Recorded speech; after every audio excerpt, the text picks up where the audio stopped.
Bom, em primeiro lugar, eu não sei se eu sou a pessoa que tem mais conhecimento sobre essa história, né? Eu recomendaria um livro que saiu ano passado, né, do professor Silvio Paulo Botomé, 60 anos da análise experimental do comportamento no Brasil.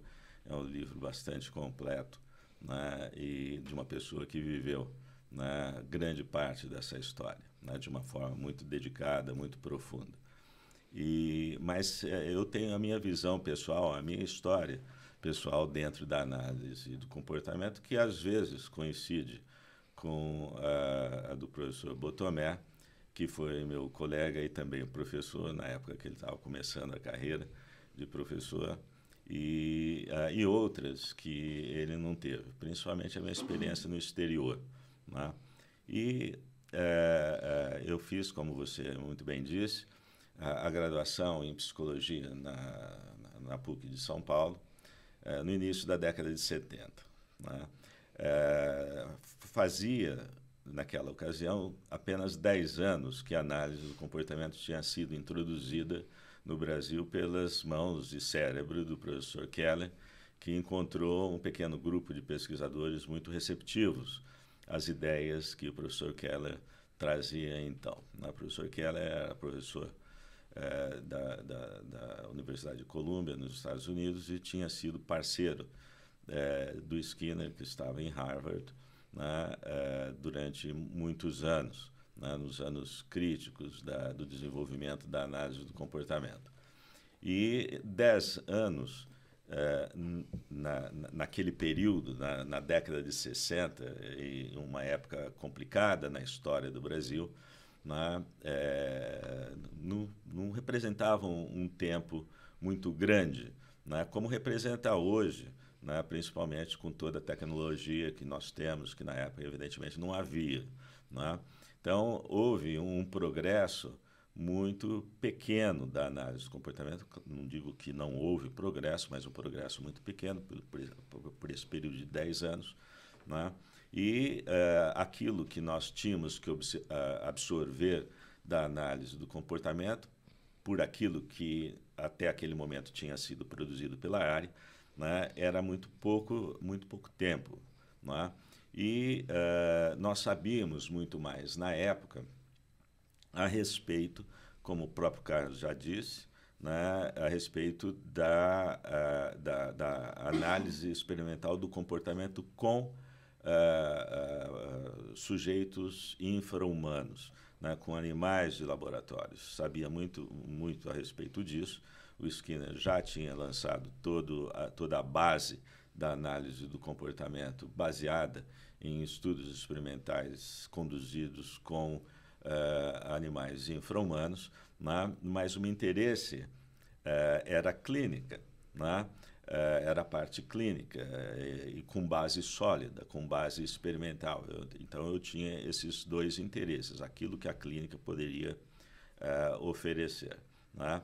E na época, um trabalho do Skinner muito pouco conhecido no Brasil, pela dificuldade, né, em parte, pela novidade do tema, né, e pelas reações controversas que o livro despertou, era o comportamento verbal. Então, o livro Comportamento Verbal, Verbal Behavior, que foi originalmente publicado em 1957, era uma obra um tanto quanto misteriosa do Skinner. Em primeiro lugar, não necessariamente agradava aos experimentalistas puros, né, porque era um exercício interpretativo, né, de aplicação dos princípios básicos de análise do comportamento ao desenvolvimento de linguagem. Né?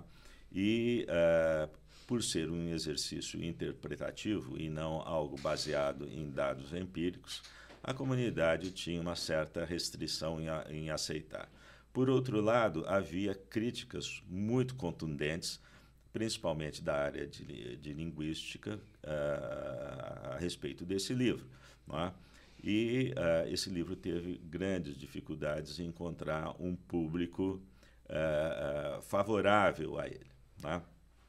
Bom, nessa época também, no final da década de 50 e no início dos anos 60, alguns pesquisadores norte-americanos também interessados na aplicação, no início da aplicação desses princípios em seres humanos, né?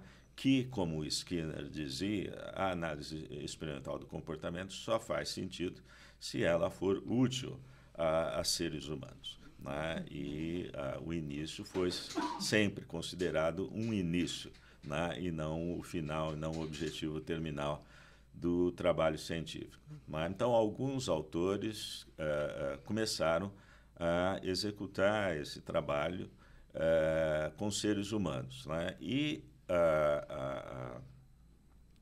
os locais mais abertos, por assim dizer, à entrada desse tipo de trabalho foram os grandes hospitais psiquiátricos que haviam nessa época, né? Que havia nessa época, né?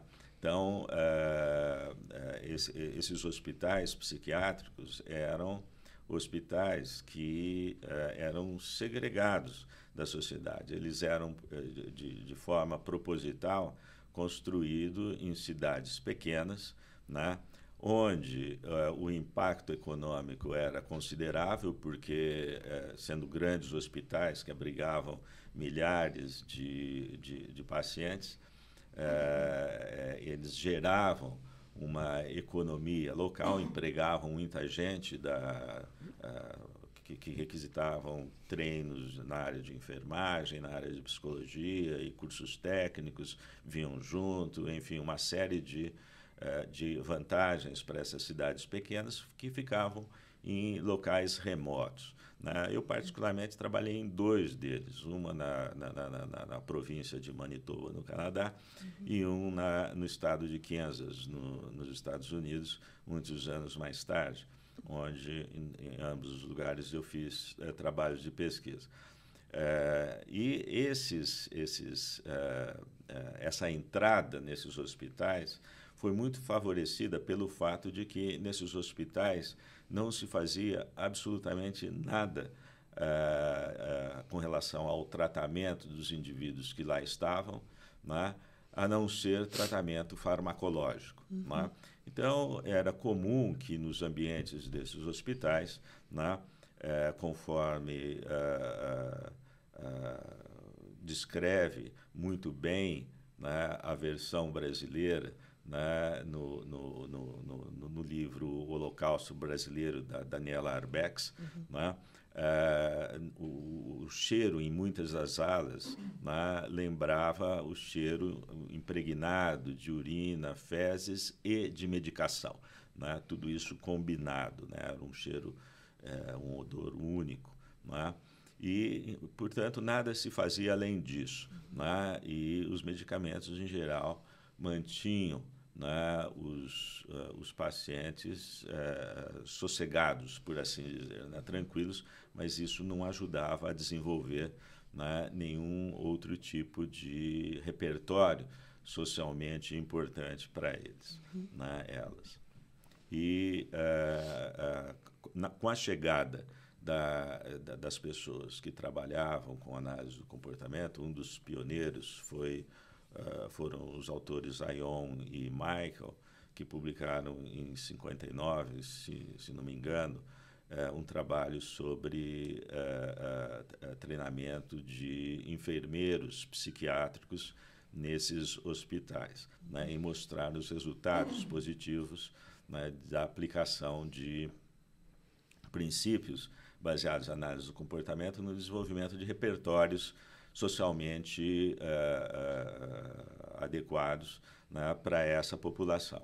Né? E que população era essa? Era uma população muito vasta, né? Havia absolutamente de tudo ali dentro. Criminosos, psicopatas, indivíduos com síndrome de Down, indivíduos com autismo, embora o autismo não fosse conhecido amplamente naquela época. Não havia o autismo, o quadro do autismo já havia sido descrito, mas não havia, né, uma quantidade significativa de indivíduos diagnosticados como autistas, né? Mas era uma população muito variada.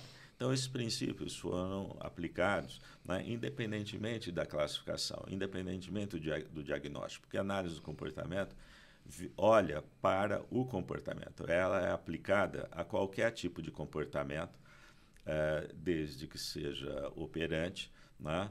E operante, nesse sentido, é um termo técnico e, portanto, é aplicado em qualquer área de atuação de indivíduos humanos, né?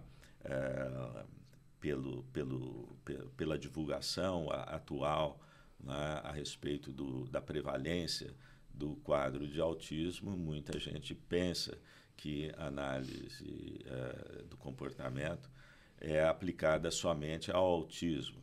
A análise do comportamento aplicada ao autismo é popularmente conhecida aqui no Brasil como ABA, né? E ABA é uma sigla que vem do termo em inglês Applied Behavior Analysis, que é traduzido como análise do comportamento aplicada ao autismo, né, nesse caso específico. Mas ela pode ser aplicada, né, à engenharia, pode ser aplicada à medicina, pode ser aplicada aos esportes, pode ser aplicada à educação. Então, em todas as áreas em que as pessoas atuam.